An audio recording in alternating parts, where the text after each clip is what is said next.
Bismillahirrahmanirrahim. Bismillahirrahmanirrahim. Assalamualaikum warahmatullahi wabarakatuh.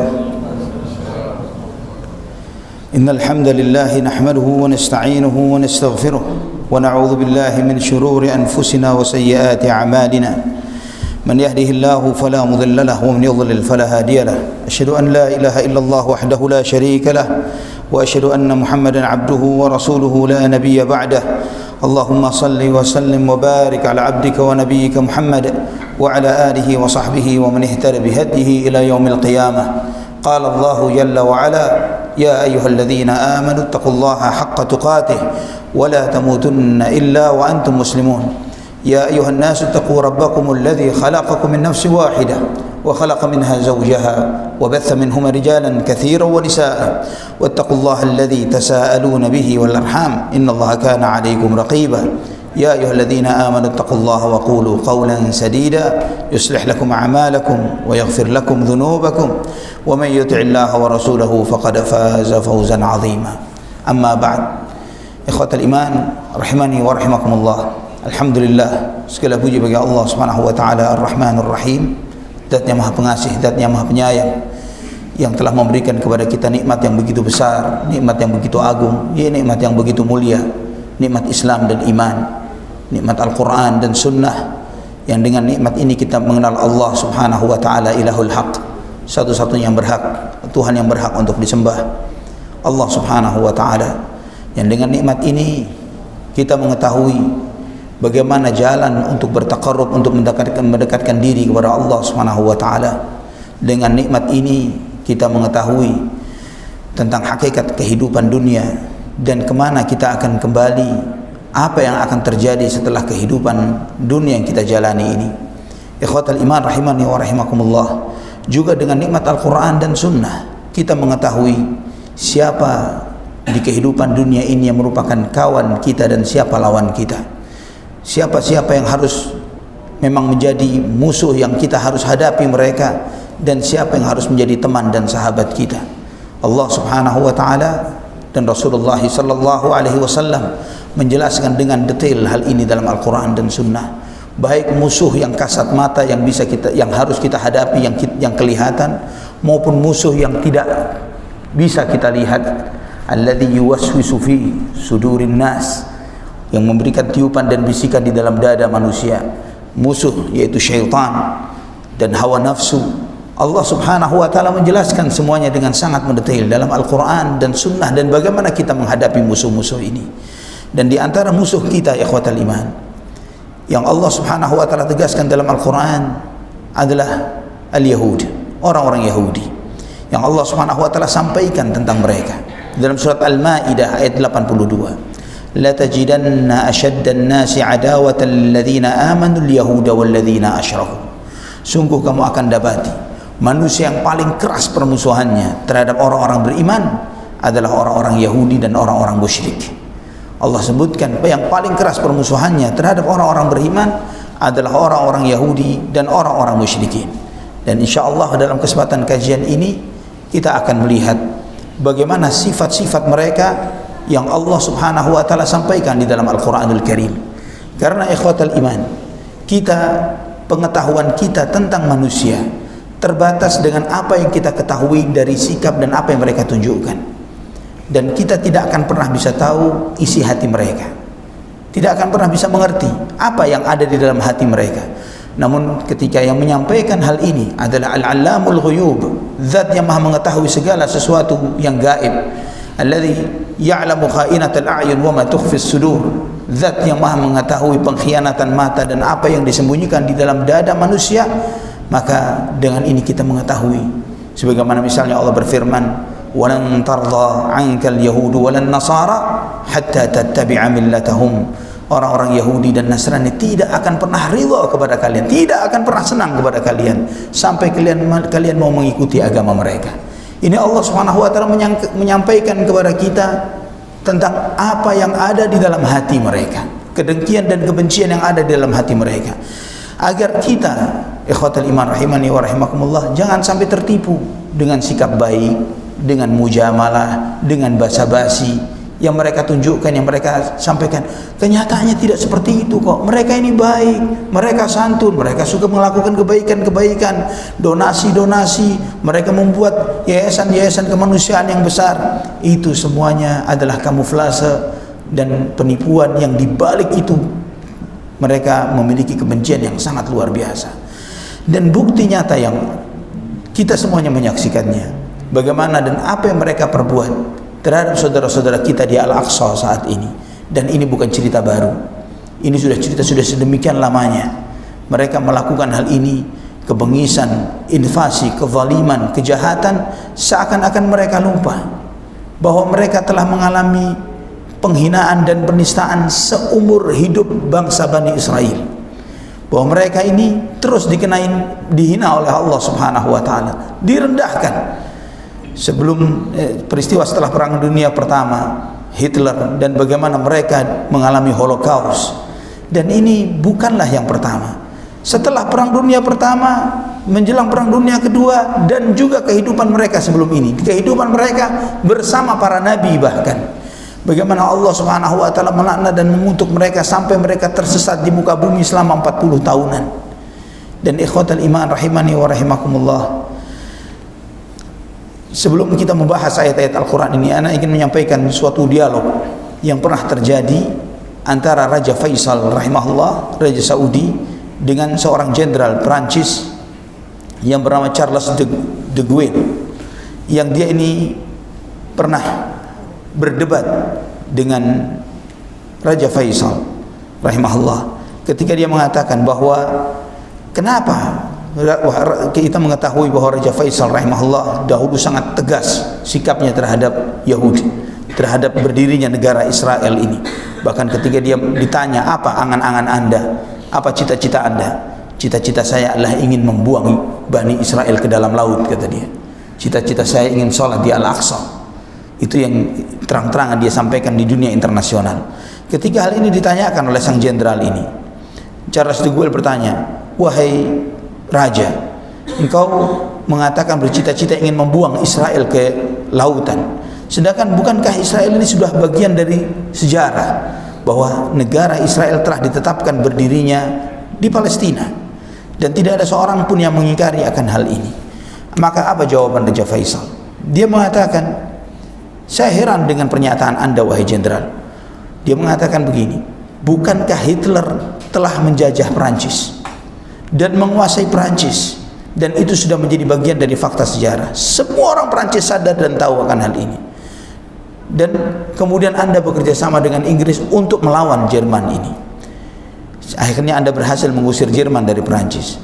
Pertanyaannya, kata dia, Anda sendiri tidak terima dengan kenyataan sejarah bahwa Jerman menjajah negeri Anda. Kenapa sekarang Anda memaksa kami untuk menerima kenyataan bahwa Yahudi Bani Israel menjajah saudara-saudara kami di Palestina? Kenapa Anda memaksa kami untuk menerima kenyataan itu? Anda sendiri tidak terima ketika negeri Anda dijajah. Kemudian dia mengatakan, adalah sangat kasihan wahai jenderal, bagaimana negara-negara yang lemah itu mereka harus menerima kenyataan diinvasi dan dijajah oleh negara-negara dan bangsa-bangsa yang kuat hanya karena teori yang Anda sampaikan bahwa itu bagian dari fakta sejarah yang harus diterima. Kemudian si jenderal mengatakan lagi, wahai Raja, bangsa Yahudi beranggapan bahwa Palestina adalah bagian dari tanah air mereka karena kakek tertua mereka Israel. Siapa Israel? Nabiullah Ya'qub alaihissalam. Nabiullah Ya'qub alaihissalam terlahir di sana. Kemudian jawab Raja Faisal kepada sang jenderal ini, bukankah Anda beragama Kristen dan Anda membaca di dalam kitab suci Anda bahwa bangsa Yahudi Bani Israel masuk ke Palestina ini, mereka aslinya bukan dari Palestina, awalnya adalah dari Mesir, ya, di zaman Nabiullah Yusuf alaihissalam. Nabi Yusuf yang mengumpulkan mereka ke negeri Mesir.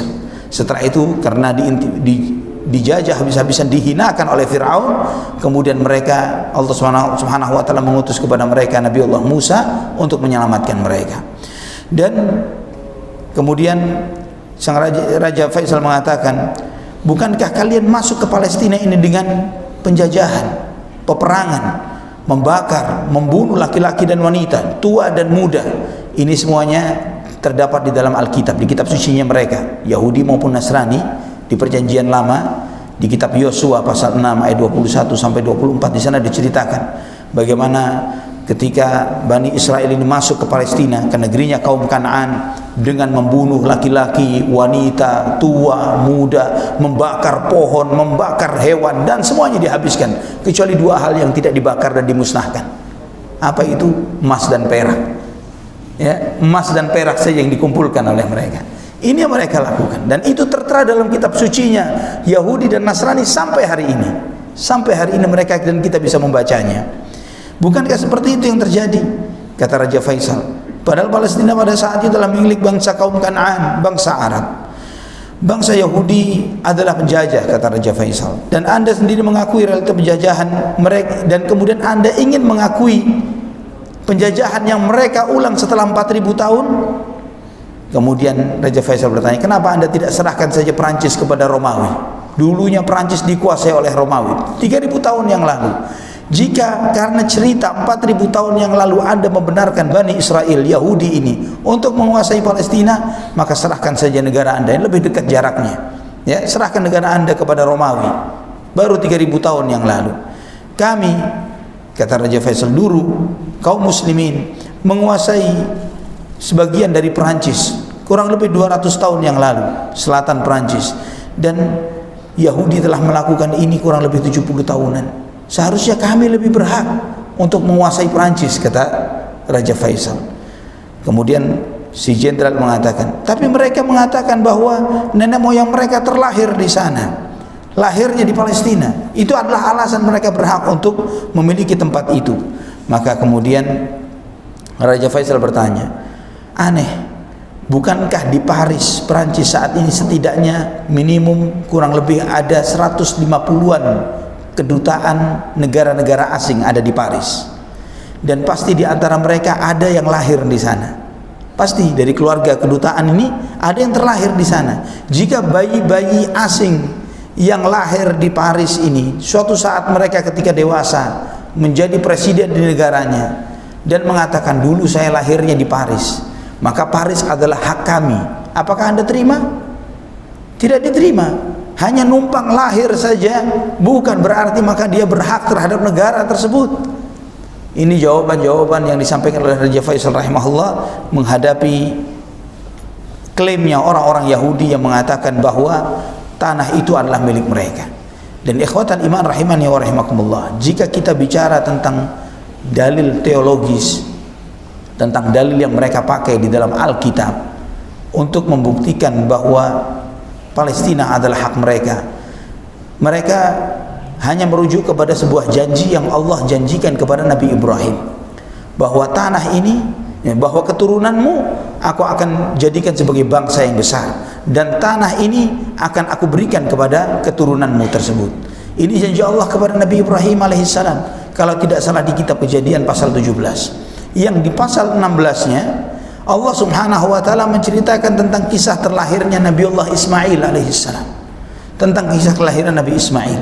Di pasal ke-17-nya kemudian Allah subhanahu wa ta'ala menceritakan tentang janji yang Allah berikan tersebut. Jadi jika kita merujuk kepada janji tersebut, dan keturunan Nabi Ibrahim alaihissalam pada saat itu adalah Ismail alaihissalam, maka bangsa itu adalah bangsa Arab, bukan Bani Israel, bukan Yahudi. Ikhwatan iman rahimani wa rahimakumullah, Allah subhanahu wa ta'ala menyebutkan di dalam Al-Quran, jazakallah khair, menyebutkan dalam Al-Quran tentang permusuhan Yahudi terhadap kaum muslimin, dan mereka selalu berupaya memicu peperangan, terus berusaha untuk menyulut peperangan antara kaum muslimin dengan mereka. Allah subhanahu wa ta'ala berfirman dalam surat Al-Ma'idah ayat 63, wa alqaina bainahumul adawata wal baghdha'a ila yaumil qiyamah kullama awqadu naran lil harbi atfa'aha Allah wa yas'auna fil ardi fasada wallahu la yuhibbul mufsidin. Dan kami timpakan kepada mereka, di antara mereka, wa alqaina bainahumul adawata wal baghdha'a ila yaumil qiyamah, kami timpakan di antara mereka kebencian dan permusuhan sampai kiamat. Kullama auqadu naran lil harbi atfa'aha Allah. Setiap kali mereka ingin menyalakan api untuk peperangan, Allah padamkan upaya mereka ini. Wa yas'auna fil ardi fasada. Mereka berupaya menyebarkan kerusakan di muka bumi. Wallahu la yuhibbul mufsidin. Dan Allah tidak mencintai orang-orang yang berbuat kerusakan. Surat Al-Maidah ayat 64 ini menunjukkan kepada kita beberapa sifat-sifat orang-orang Yahudi. Pertama, mereka saling bermusuhan satu dengan yang lainnya di antara mereka, dan ini hak. Sampai hari ini pun Zionisme adalah upaya mendirikan negara Israel di Palestina saat ini. Tidak disetujui oleh 100% bangsa Yahudi. Zionisme tidak sama dengan Yahudi. Zionisme ini dipelopori oleh seseorang yang bernama Theodor Herzl di akhir abad 18-an, 1980-an. Kemudian dia meninggal 1904 kalau tidak salah dia meninggal. Dan kemudian misi ini terus dikembangkan oleh orang-orang Yahudi sampai terbentuknya negara Israel saat ini. Ini gerakan yang disebut dengan Zionisme. Beda dengan Yahudi. Zionisme bagian dari Yahudi. Zionisme bagian dari Yahudi. Namun tidak semua Yahudi Zionis. Namun sifat mereka sama. Sifat mereka sama.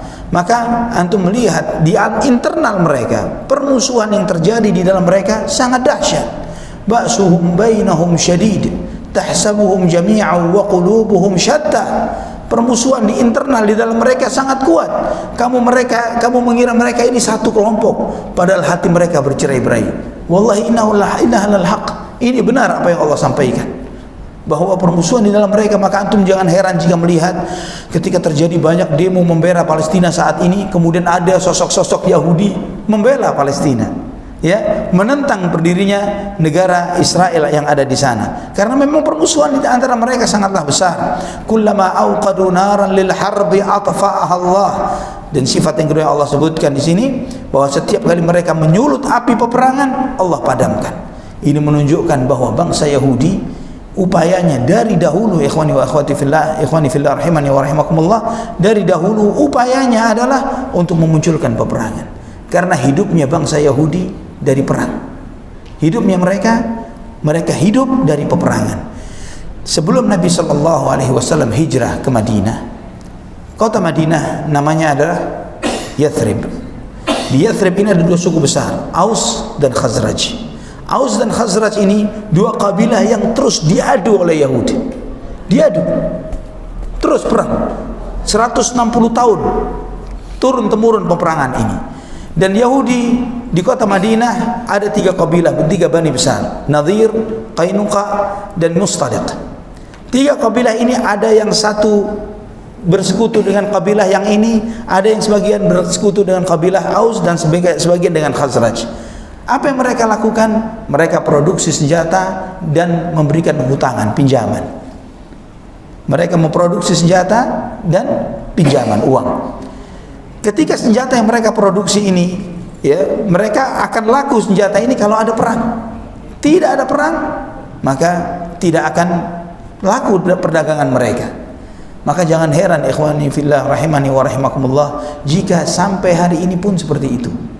Ya, bahkan Presiden Amerika yang incumbent sekarang ini, Biden, dia di tahun 86 telah mengatakan bahwa Israel, negara Israel ini aset kita yang telah kita bangun dengan uang 3 miliar dolar. Tahun 80-an 3 miliar dolar. Bisa Anda bayangkan, ini aset kita yang kita letakkan di sana untuk menumbuhkan ekonomi kita. Tanpa adanya mereka, siapa yang mengkonsumsi persenjataan kita? Mereka ini aset yang dengan itu terus terjadi peperangan. Semua lawannya beli senjata dan sumbernya senjatanya satu. Ya, yang semuanya sama-sama Yahudi. Kalau tidak punya uang untuk beli senjata, kami berikan utangan, pinjaman berbunga. Ya, ekonominya mereka maju, perdagangan mereka maju. Di zaman Nabi SAW mereka lakukan seperti itu. Jika antum membaca sejarah, mereka terus berupaya menyulut peperangan ini. Ketika Nabi SAW berhasil mengislamkan, walillahil hamd, al-Ansar, al-Aus dan Khazraj ini, mereka menjadi bersatu, mereka menjadi beriman, menjadi kuat, tidak ada peperangan. Maka mereka begitu dengkinya terhadap Rasulullah SAW, ia mematikan ekonomi mereka. ya, yang menebarkan perdamaian. Peperangan sudah tidak terjadi, peperangan antara Aus dan Khazraj. Hatta sampai di kota Madinah pun, ketika Nabi SAW di kota Madinah, berapa kali mereka berupaya untuk menyulut perpecahan di antara mereka. Sampai pernah terjadi perseteruan, ya lal ansar, ya lal muhajirin. Kemudian Nabi SAW meredam permusuhan ini dan batal lagi peperangan. Terus upaya untuk menghancurkan kaum muslimin dan persatuan mereka lakukan demi lancarnya ekonomi mereka. Kemudian Allah Subhanahu wa taala menyebutkan di antara sifat mereka, wa yas'auna fil ardi fasada. Mereka berupaya menebarkan kerusakan di muka bumi dan segala jenis kerusakan, baik terutama dari sisi moral. Karena mereka upaya untuk meyahudikan kaum muslimin bukan dengan cara masuk kepada agama Yahudi. Ya, sebagaimana firman Allah, walan tarda ankal yahudu walan nasara hatta tattabi'a millatahum. Yahudi dan Nasrani tidak akan ridha kepada kalian sampai kalian ikut kepada agama mereka. Mereka tidak berpikir bahwa agar kita menjadi Yahudi, beragama Yahudi, kemudian kita memasang bintang David di rumah kita, bukan. Tapi minimum hidup kita, ekonomi kita, politik kita, akhlak dan perilaku kita mirip Yahudi. Subhanallah walillahil hamd. Ana sebelum pandemi sempat berkunjung ke sana, sempat ke Al-Aqsa. Jika antum melihat bagaimana kehidupan saudara-saudara kita yang warga Palestina yang hidup di sana, gaya hidup mereka tidak jauh berbeda dengan gaya hidupnya orang-orang Yahudi. Kehidupan keislaman di sini sungguh jauh lebih baik daripada di sana. Lakinya maupun wanitanya, dari akhlak, berpakaian, perilaku, sikap, gaya hidup dan lain sebagainya.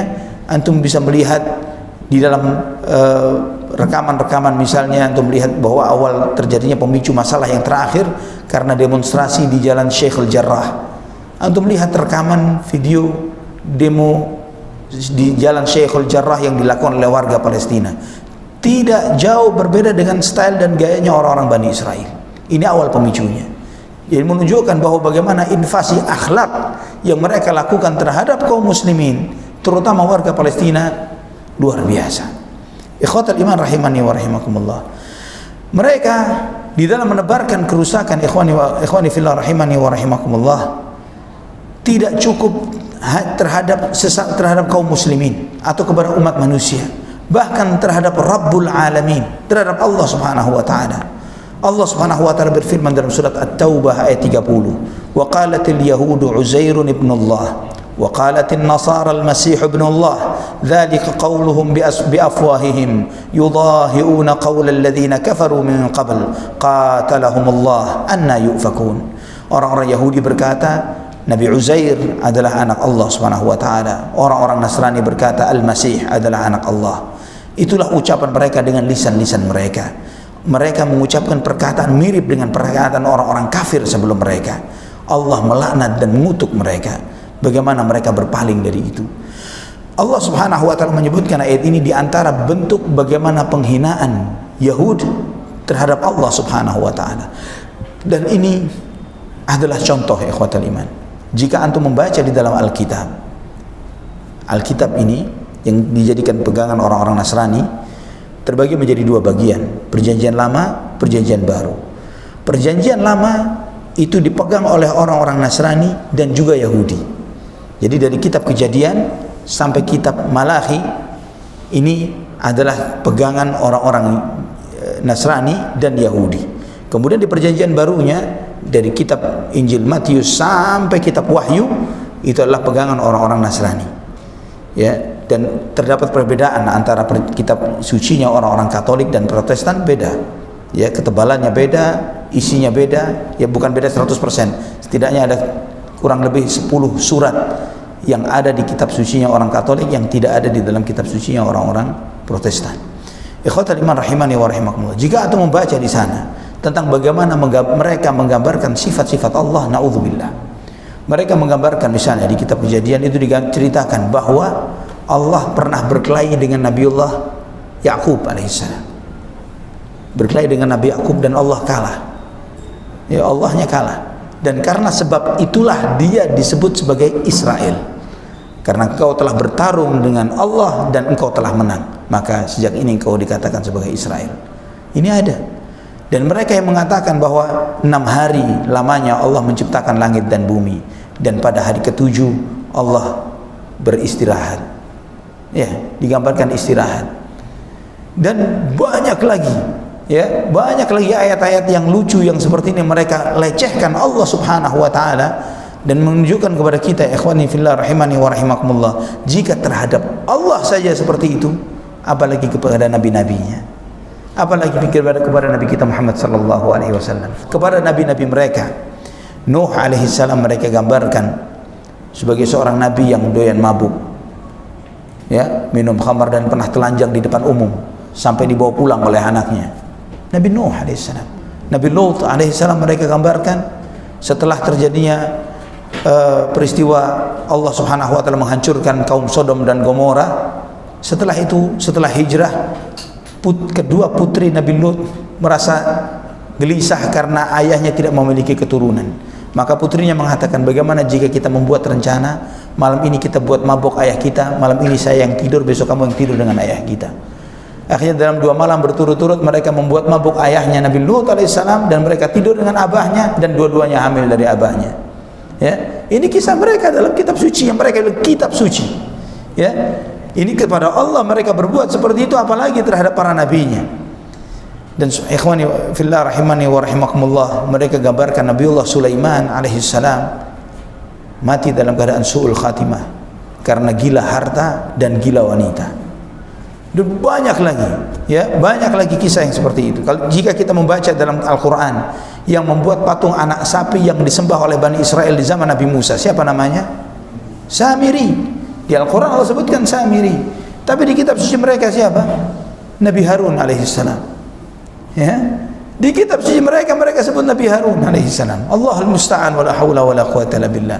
Terhadap nabi-nabi yang mereka sanjung-sanjung, mereka muliakan, Nabiullah Daud, Nabiullah Sulaiman, yang mereka sebutkan kerajaan negara ini adalah untuk mengembalikan kejayaan Haikal Sulaiman, kejayaan zaman Sulaiman, zaman Nabiullah Daud. Ini semuanya bullshit, bohong semuanya. Ya, mereka adalah orang yang paling rakus terhadap harta dunia. Di antaranya mereka yang mengatakan dalam Al-Quran, Allah sebutkan dalam surat Ali Imran ayat 181, laqad sami'a Allahu qawla alladhina qalu innallaha faqirun wa nahnu aghniya sanaktubu ma qalu wa qatlahumul anbiya'a bighairi haqq wa naqulu dhuqu 'adzabal hariq. Allah mendengar ucapan orang yang mengatakan bahwa Allah Subhanahu wa taala fakir dan kamilah orang-orang yang kaya. Kami catat apa yang mereka ucapkan, dan demikian pula perbuatan mereka yang telah membunuh para nabi tanpa hak, dan kami akan sampaikan kepada mereka dzuqu adzabal hariq, rasakanlah siksa yang membakar. Allah sampaikan bagaimana mereka pun mengatakan Allah fakir. Bagaimana mereka mengatakan Allah fakir? Karena Allah Subhanahu wa taala, wa may yaqridullaha qardan hasana, barang siapa yang memberikan pinjaman kepada Allah dengan pinjaman yang baik, dia mau bersedekah, Allah kok butuh pinjaman? Ya, ini menunjukkan Allah itu fakir. Allah butuh pinjaman, kita yang minjemin dia. Ya, di antara makhluknya Allah tidak semuanya mampu. Kami mampu, dan sebagian yang fuqara ini kita disuruh ngasih sedekah padahal dia ciptaan Allah. Sedekahnya kita kepada ciptaan Allah ini menunjukkan bahwa Allah yang fakir, kita yang kaya. Ini klaimnya mereka, klaimnya Yahudi. Ikhwatal iman rahimani wa rahimakumullah.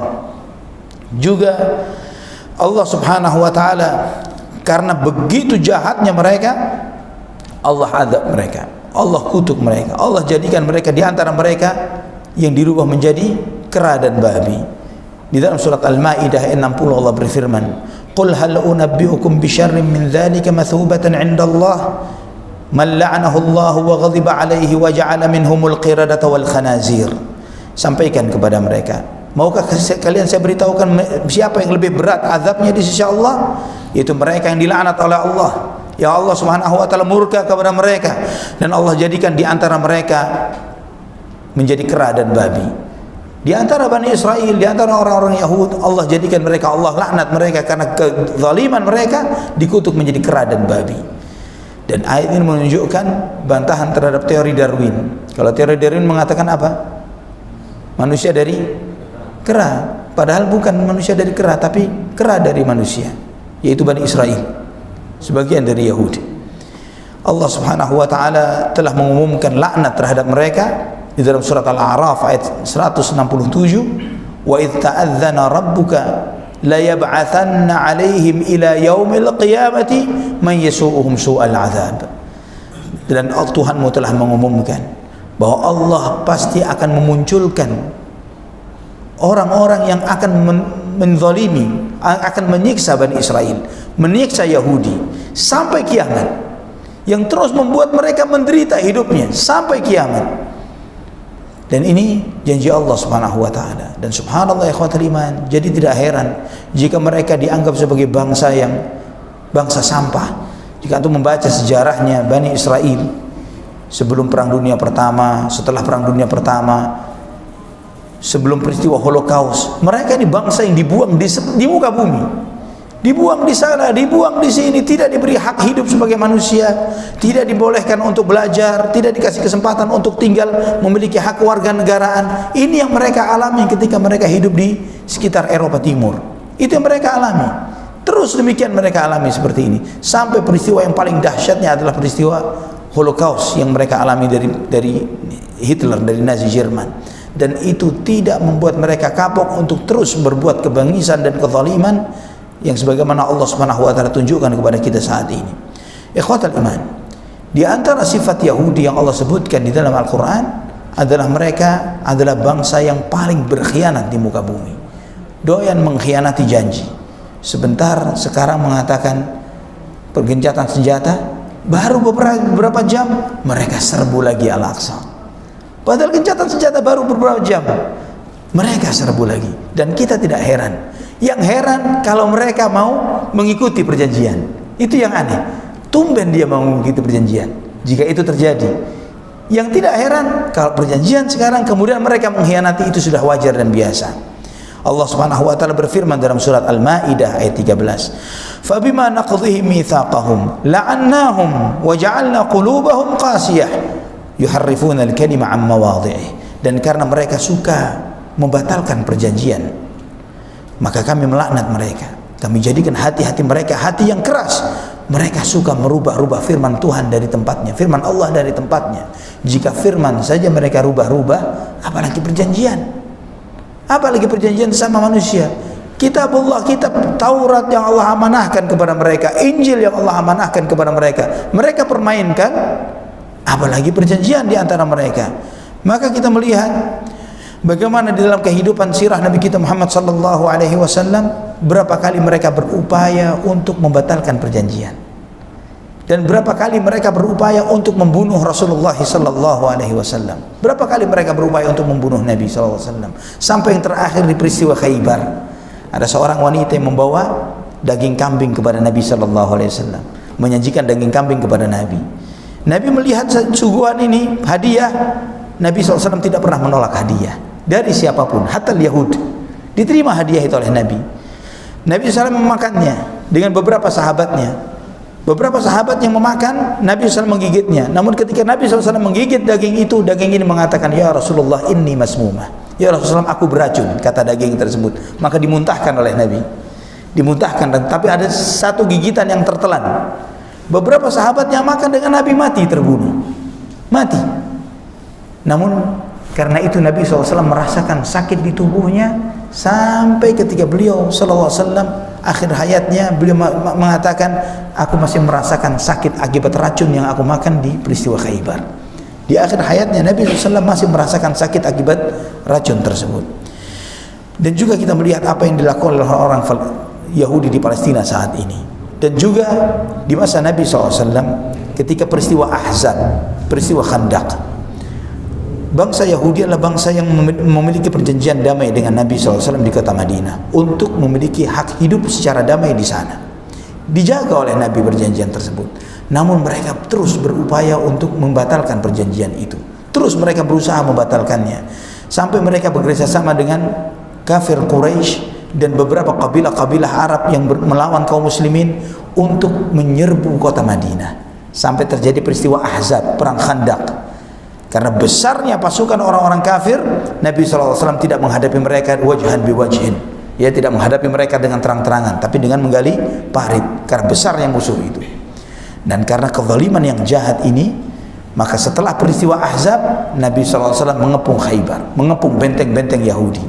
Dan kemudian ketika mereka menyerah dan kalah, mereka mengatakan, kami mau menyerah dan kami minta keputusan terhadap kami diserahkan kepada keputusannya Sa'ad bin Mu'adz radhiyallahu anhu. Sa'ad bin Mu'adz ini koalisinya Bani Israel pada saat itu, seorang sahabat yang mulia dari kalangan Ansar yang kedudukannya sangat dihormati oleh Nabi SAW.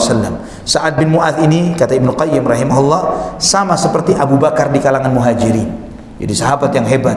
Ketika beliau radhiyallahu anhu meninggal dunia, arsy Allah goncang Sa'ad bin Mu'adz. Maka Nabi SAW pun mengamini, ya silahkan ambillah keputusan sesuai dengan keputusannya Sa'ad. Maka Nabi SAW bertanya, wahai Sa'ad, apa keputusanmu terhadap Yahudi ini?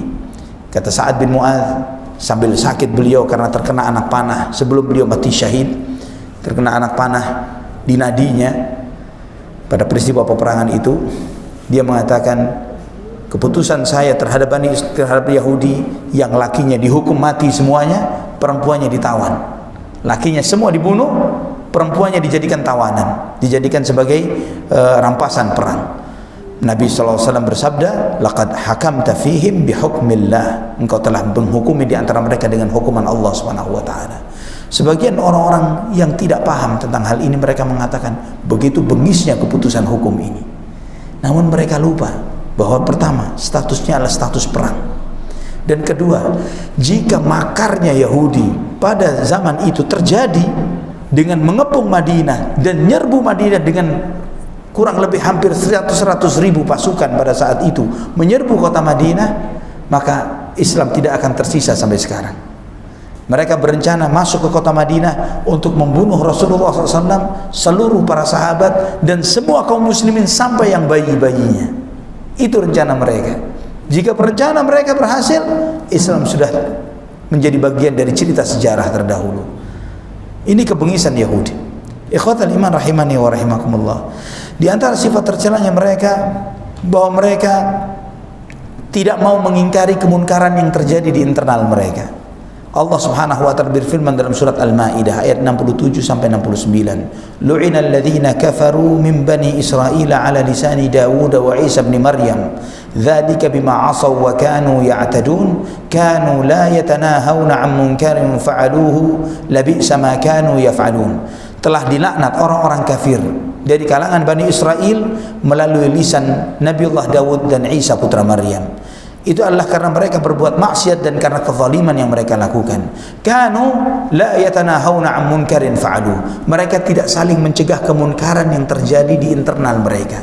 Labi'sa ma kanu yaf'alun. Sangat buruk apa yang mereka perbuat. Maka di dalam Islam, ikhwatal iman, ada amar ma'ruf, ada nahi munkar.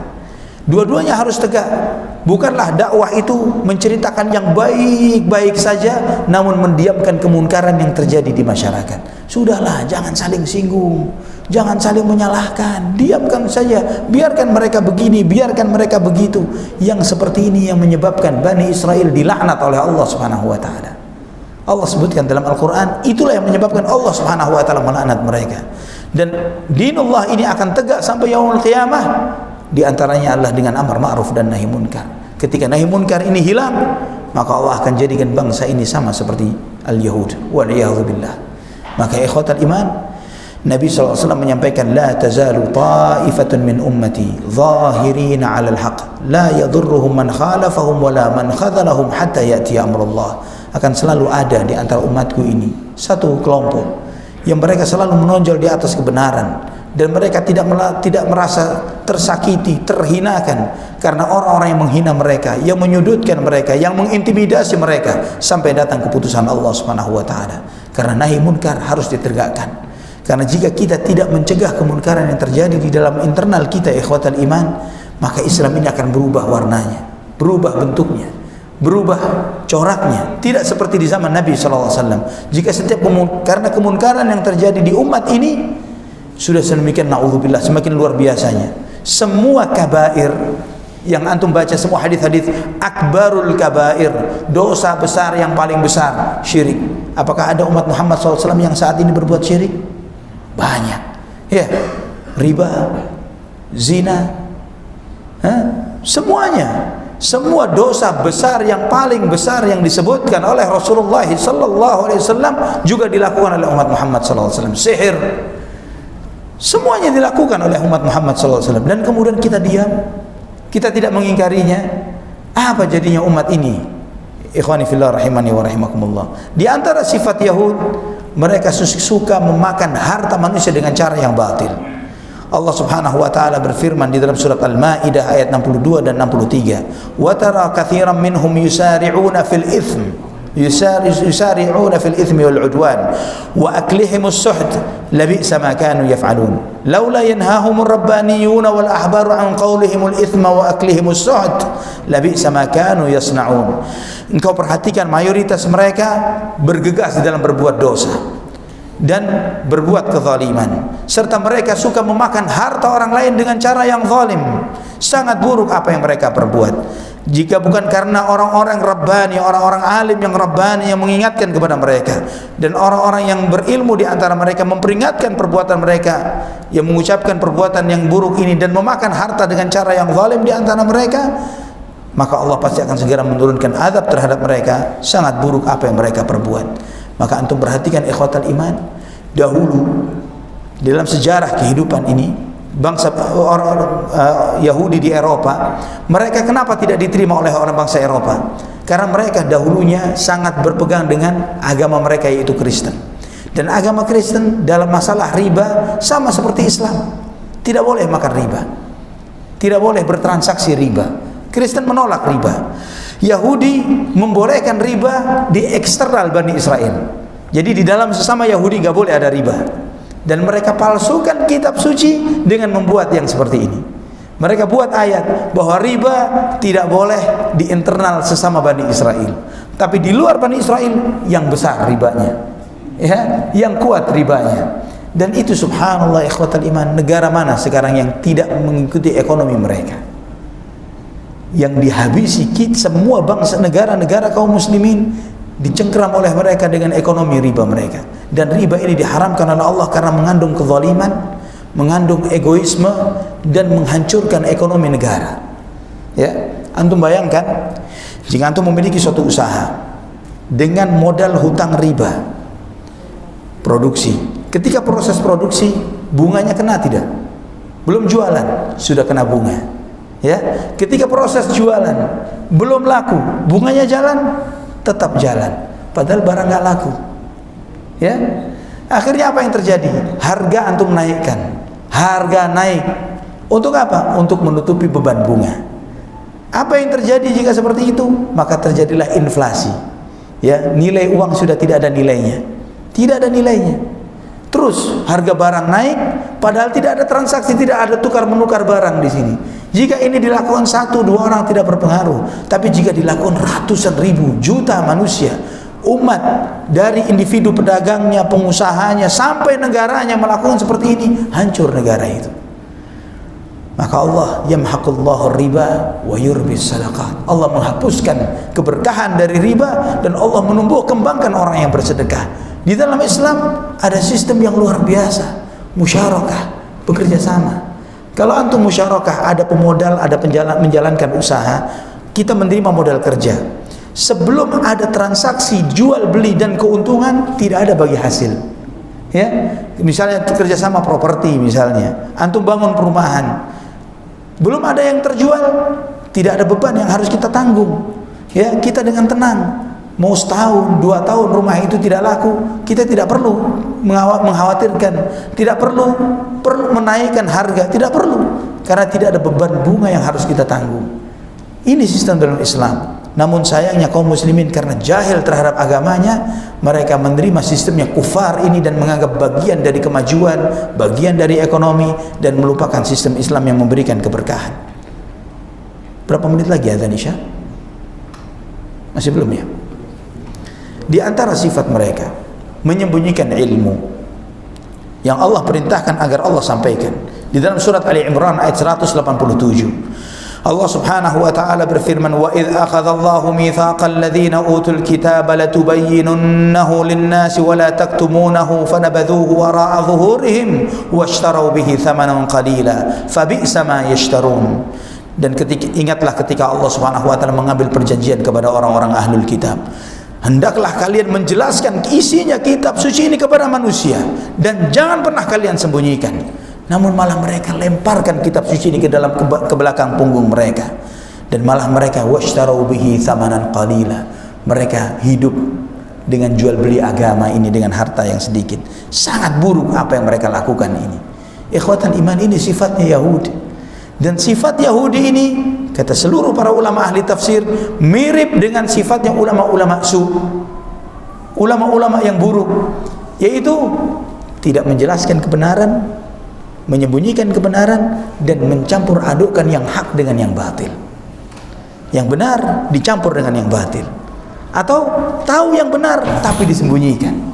Ini dua sifatnya Yahud dan juga sifatnya ulama-ulama Maka antum membaca dalam tafsir surat Al-Fatihah ketika menyebutkan Allah SWT mengajarkan ihdinas siratal mustaqim siratal ladzina an'amta 'alaihim ghairil maghdubi 'alaihim waladdallin. Kita berlindung dari dua jalan, jalan orang yang dimurkai dan jalannya orang yang tersesat. Yang dimurkai, Nabi SAW menafsirkan dalam tafsir dalam Sunan At-Tirmidzi, al-maghdubu 'alaihim al-yahud, ad-dallun an-nasara. Yang dimurkai adalah orang-orang Yahudi, yang tersesat Nasrani. Bayangkan, tiap rakaat kita diperintahkan wajib hukumnya berlindung kepada Allah dari jalannya Yahud dan Nasara. Tiap rakaat salat menunjukkan jahatnya cara hidup mereka. Dan sifatnya Yahud dominannya punya ilmu banyak tapi tidak mengamalkan ilmunya. Sifatnya Nasara banyak amalnya tanpa ilmu. Maka di antara para ulama salaf, rusaknya ulamanya kaum muslimin seperti rusaknya Yahudi. Berilmu tapi tidak diamalkan, menyembunyikan kebenaran, mencampur adukkan yang hak dan yang batil. Rusaknya ahli ibadah dari umat Islam seperti rusaknya orang-orang Nasrani, yaitu mereka beramal tanpa ilmu. Allahul musta'an, wala haula wala quwwata illa billah.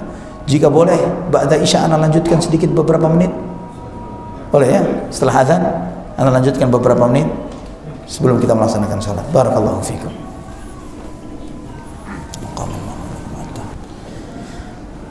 Alhamdulillah wassalatu wassalamu ala Rasulillah wa ala alihi wa sahbihi wa wala. Ikhwatal iman rahimani wa rahimakumullah. Di antara sifat Yahudi yang Allah Subhanahu wa taala sebutkan di dalam Al-Qur'an adalah mereka adalah bangsa yang paling pengecut, penakut. Mereka pengecut dan penakut. Allah Subhanahu wa taala berfirman dalam surat Al-Hasyr ayat 14, "La yuqatilunakum jami'an illa fi quram muhassanatin aw min wara'i judur.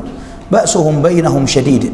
Tahsabuhum jami'an wa qulubuhum syatta. Dzalika bi annahum qaumun la ya'qilun."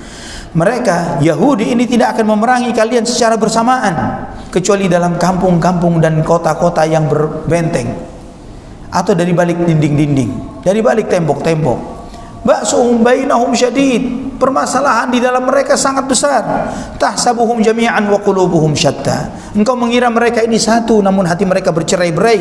Dzalika bi annahum qaumun la ya'qilun, itulah karena mereka adalah kaum yang tidak berakal.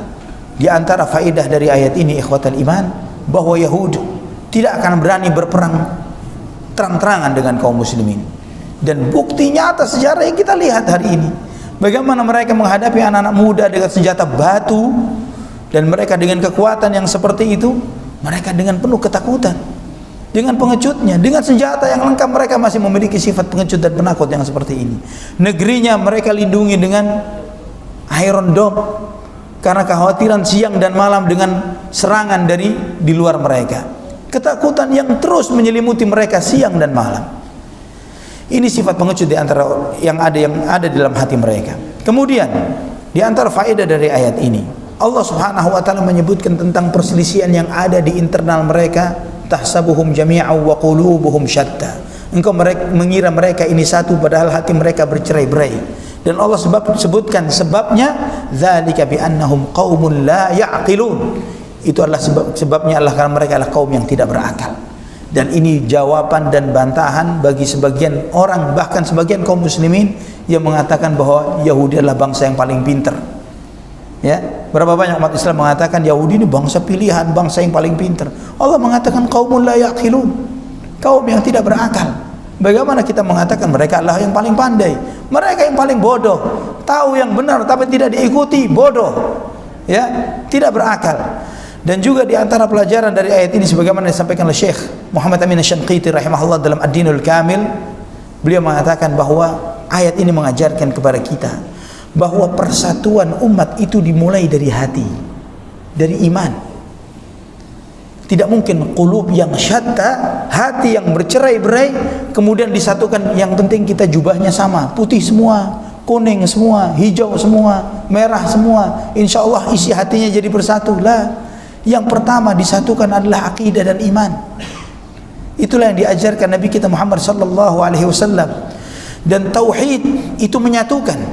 Tauhid sesuai dengan namanya, mengesahkan Allah Subhanahu wa taala di dalam ibadah, demikian pula menyatukan hati kaum muslimin yang harusnya ahli tauhid. Ketika kita belajar tauhid dengan benar, membuat kita, dan kita menjalankan tauhid itu dengan benar, menyatukan hatinya umat Islam. Harusnya seperti itu. Namun jika tidak yang terjadi yang seperti ini, maka terjadi khalal, terjadi cacat. Entah itu cacat karena ilmunya yang salah atau niatnya yang salah. Karena su'un niat yang buruk di dalam belajar dan menuntut ilmu agama merusak tujuan dari ilmu itu. Sehingga ketika seorang berangkat belajar ilmu agama dengan niat yang buruk, ikhwani fillah rahimani wa rahimakumullah, akan lebih buruk ketimbang orang yang salah jalan di dalam belajar agama. Karena ketika niatnya salah dalam belajar agama, dia akan memanfaatkan ilmu agamanya untuk mengikuti niat dan hawa nafsunya.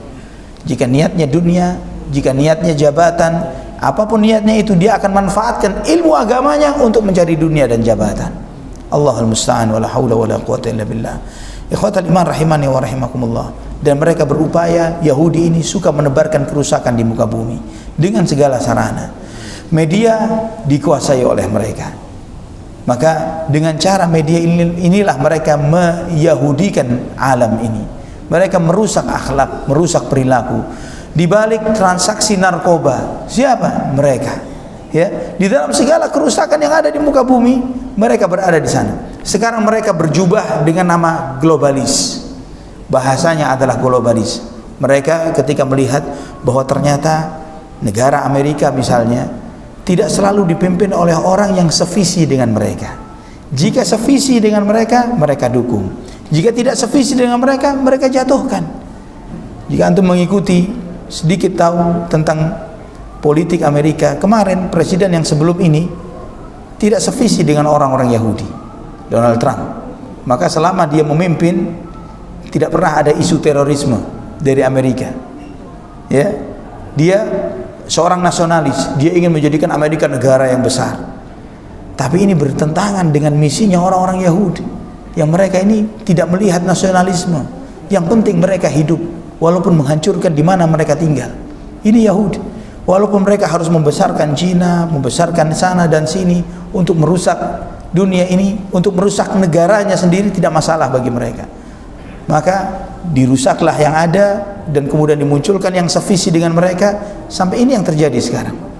Maka jangan heran kalau misalnya di antara komitmen Presiden Amerika adalah harus mensupport dan mendukung Yahudi. Karena Allah Subhanahu wa taala telah menetapkan bahwa kehinaan itu akan terus terjadi kepada Bani Israel, kepada orang-orang Yahudi, kapanpun dan dimanapun, kecuali dengan dua kondisi. Sebagaimana Allah firmankan dalam surat Ali Imran ayat 112, "Duribat 'alaihimudz dhillatu aynama thuqifu illa bihablin minallahi wa hablin minan nas." Mereka akan terus dihinakan dimanapun mereka berada, kecuali dalam dua keadaan, yaitu dengan hablun minallah dan hablun minan nas.